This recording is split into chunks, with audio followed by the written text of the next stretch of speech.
شدی بشنو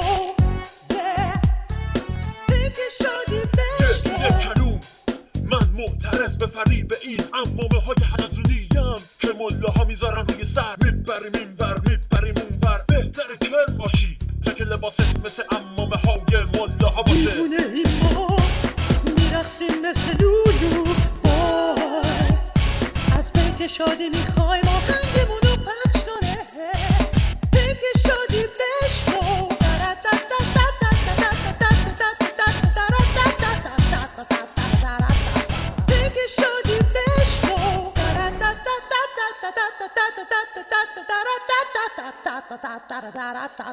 مزخرفاتی که خامنه‌ای و به دنبالش سایر آخونده تحت عنوان اقتصاد مقاومتی و مقاومت اقتصادی رو به هم میبافن، خب در واقع ترفند کثیفیه برای توجیه گرسنگی دادن به مردم و متقابلا پر کردن جیبای آخونده. معلوم نیست روزخون دوزاری کی اقتصاددان شده و کی چیزی بجز دزدی و چپاول و انبار کردن پول تو بانک‌های انگلیس و خاوردور و سایر کشورها یاد گرفته که شروع کرده به تز دادن. خلاصه اقتصاد مقاومتی آخوندی هم اینه که گرسنگی و فقر خوبه برای مردم، رفاه و پول پارو کردن هم خوبه برای آخونده و اعوان انصارشون. برای افزایش بهره‌وری و رشد اقتصادی کشور، اصلاح الگوی مصرف ضرورتی اجتناب ناپذیر است. اما اصلاح الگوی مصرف چه مفهومی دارد؟ چه کسی در این زمینه بیشتر مسئولیت دارد؟ تلاش خواهیم کرد در سلسله گزارش‌های اصلاح الگوی مصرف به سوالاتی از این قبیل پاسخ دهیم. سلام، روز تولدتون قدم نورسیده شب یلدا سال نو میلادی مبارک باشه. ضمناً نور به قبرتون بباره. خواستم خلاصه کنم تا صرفه‌جویی کرده باشم. من غلام قیانوری هستم و میخوام نزد امت همیشه در صحنه برم و ببینم دستور مقام عظما در رابطه با اصلاح الگوی مصرف یا همون جیره‌بندی خودمونو چطور اجرا میکنن. بریم که با هم داشته باشیم. غلام قیانوری.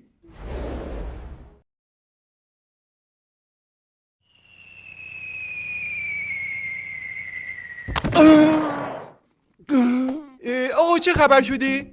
والا نمیتونم، منم تازه رسیدم. نه منظورم این که خودت چی شدی؟ چرا این کارو کردی؟ والا میخواستم سوار آسانسور شم، یاد توصیه های مقام عظما افتادم. گفتم برای اینکه در مصرف برق صرفه جویی بشه خودم از اون بالا پرت کردم پایین. آقا نوری بریم. آقا بعد از دستورات مقام عظما در رابطه با سال صرفه جویی استفاده از شیر عموم، حتی لگن حرام. آقا حرامه. اینا همه مظاهر استکبار جهانی هستن. منم میخوام به عنوان یه بسیجی صرفه‌جو، همونطور که آیت الله حائری شیرازی صرفه‌جویی میکنن، منم میخوام با یه قطره آب دوش بگیرم. آقا بیا دقت کن. آقا بگی فیلمه. آقا بگی رو ضبطه. نگاه کن آقا. یه قطره آب. بیا این یه قطره آب. شامپورم بده من. شامپورم بده. اینم شامپو. آقا قنوری این میکروفونم بگیر. آقا اینم شامپو. نگاه آقا. میخوام الان چی دوش بگیرم با یه قطره آب. بزن. ناکوی تمه دقت کنم قشنگ کف میکنه و من راحت. سوختم. آی چشم کات نگه. آقا غلط گوره بابای مقام عظما کردن اون مسئله استکباری. بده من. نمیدونم چیکار کنم بابا. شیرین بدم. بیا تو گوره بابای مقام عظما کردن.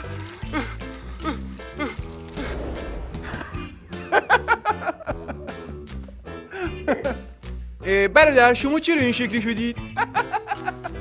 من در راستای اجرای منویات مقام عظمای ولایت و برای اینکه بتونم این مشت محکمی به دهان استقبال بزنم همه مسیرام از سمت راست یه طرفه کردم برای اینکه صرفه‌جویی بشه در مصرف هوا به این صورت، نور و صدا. همینجوری من صرفه‌جویی کردم به قول مقام عظما که میگه طیب الله کل مصرفاتکم. هوا یه طرفه، هوا یه طرفه. یک الگوی مصرف نمونی. الو سلام کلور جان. سلام. ببین ما امشب جشن تولد آقای محصولیه. جان نه آقای محصولی دارم میگم. آره همه از دولت هم میان. آره دیگه همه میان. نه آره در راستای صرفه‌جویی میخوام یه نون پنیری امشب بزنیم، یه حاضری چیزی همونجا آماده کنیم با هم دیگه باد بزنیم. بذار کنگی تو چه بریو. آره قربان. ببین فقط یه سفارش میخوام بدم. 40 تا بره شکمپر بریون برای امشب فردا بیار. فقط خواهشاً 40 تا باشه دیگه. اون دفعه 41 کی آورده بودیم. مقام عظما پاک ما رو دعوا کرد. شست گذاشت ما رو کنار. خب آخه اسراف دیگه. مجبور شدین آقای فیروزآبادی مقام عظما بده آقای فیروزآبادی اون یه دونه بره رو کامل بزنه. آره دیگه. ببین سر هدیه ها هم تو از طرف من همه بچه‌ها بگو، همه بچه‌های از هیئت دولت که دارن میان، یا نقدی یا جنس. آره یهو اون دفعه یکی برداشته بود 60 میلیون تومان نقدی آورده بود، یه کادیلاک هم انداخته بود کنارش، یا کادیلاک یا 60 میلیون. آخه اسراف دیگه. الان تو سال صرفه‌جویی هستیم دیگه. آره ببین الان من داره پول تلفنم زیاد میشه، برای اینکه صرفه‌جویی کنم میرم با تلفن وزارتخونه زنگ میزنم. آره قربان تو خدا 40 تا قربان تو خداحافظ. عجب ماشین. برادر شما چیکار دارید میکنید؟ من در راستای اجرای اوامر مقام عظما از صرفه‌جویی در مصرف عینک شروع کردم. تیترای درست روزنامه رو بدون عینک میخونم، ریزاشم عینک میزنم. باریکلا. میشه بفرمایید دیگه چه کارهایی در این راستا انجام دادید؟ من قدم‌های جدی در مسیر الگوی اصلاح مصرف در سطح خانواده برداشتم. مشخصاً برای پسرم پفک خریدم، روش نوشتم هر 8 ساعت یک عدد. بهش گفتم اگه درسشو بخونه میبرم از جلوی بستنی فروشی ردش میکنم. آقای دکتر لطفاً یک توصیه پزشکی در راستای گفته‌های مقام عظما برای بینندگان عزیز ما بفرمایید. بفرمایید. بله در همین راستا الان مثلا من از قیافه شما خوشم نمیاد. به جای اینکه بهت اخم کنم که با این اخم کردنم باید 42 تا ماهیچه صورتم رو به حرکت در بیارم و ازشون استفاده بکنم، یه کار دیگه هست که فقط از 4 تا ماهیچه استفاده میشه. چه جالب. میشه اینو به بیننده‌های ما هم نشون بدید؟ بله خواهش میکنم. اجازه بفرمایید. واقعا جالب بود. امیدوارم این برنامه مورد توجه مقام عظما قرار گرفته باشه و مشت محکمی به دهن استکبار زده باشه با 4 تا ماهیچه. من دیگه بیشتر از این مصاحبه نمی‌کنم تا صرفه‌جویی کرده باشم. خبرنگار صرفه‌جویی واحد مرکزی خبر قین قاف. اما قلب قیانوری دیگه صرفه‌جویی کردم.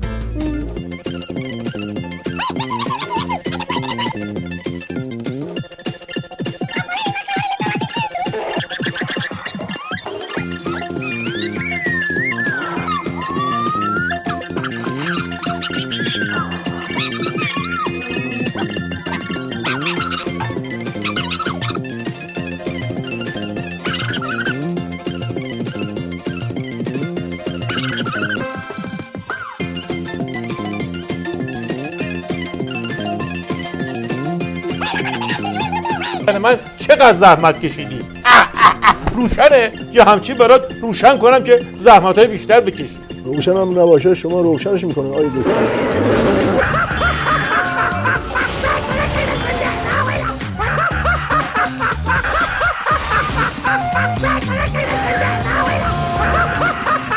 حماسه سیاسی رنگ واقعیت گرفت، واقعیتی مبتنی بر کارآمدی نظام مردم سالاری دینی. این محور گفتگوی من هست با جناب دکتر کارشناس ارشد مسائل سیاسی.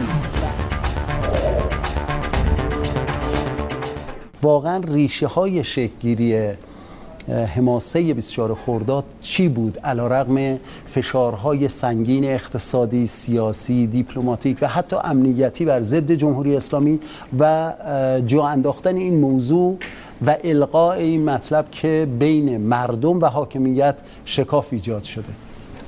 شما به عنوان یک کسی که رویدادهای بین المللی رو تعقیب میکنید، این چه ویژگی های این انتخابات داشته؟ خب نگاه کن، من یه تصویر کلی از وضعیت انتخابات بهت میدم، ساده بسیجی فهم. یعنی اگه جلو چشت 4 لایه ساندیس هم چیده باشی باز میبینی و میفهمی. در مورد انتخابات من خودم از اول به مقام عظما گفتم که با دست خودمون چا نکنیم برای خودمون، راحت بریم بگیم آقا ما انتخابات ریاست جمهوری نداریم، عین ولی فقیه که انتخابات نداره، یه بار فوششو میخوریم که غیر منتخب و از این حرفا، ولی دیگه راحتی. ولی به هر حال این کارو کردن. دیدی بعضیا خودشون مهمون دعوت میکنن، بعد که مهمونا میرن میگن آخیش راحت شدیم. متامل ما اینطوریه که بعدش راحت نمیشیم، بعدش میگیم بدبخت شدیم. فرض کن به هر حال انتخابات یه مسابقه کشتیه، از اول نباید تو این تورنمنت شرکت میکردیم، مال کلاس ما نیست. به مقام عظما گفتم بیخیال شین انتخاباتو، یه بار آبروریزیشو بپذیرید، بگو انتخابات نمی‌کنیم راحت، این چه بدبختی برای خودمون می‌خریم، به ما نیومده. مرحوم ابوی همیشه می‌فرمودن بزن بهادر، عرض می‌کردم بله می‌فرمودن تو مشنگستان، یعنی شهر مشنگا، کراوات مد شد، 500 نفر تلفات داد از همین. همه خفه شدن. اینم کراوات ما شده. از منظر یک فعال سیاسی، از منظر دوم من بحثم رو مطرح میکنم، هم از اون منظر هم از منظر یک فعال سیاسی. بابا خفه کردی، با یه منظر یاد گرفتی اینقدر واسه ما خرج میکنی، نمیتونی جلو خودت بگیری. من میفهمم چی میگی، چون میدونم که قبل از برنامه چی بهت سفارش کردن، بیننده ها چه کار بکنن.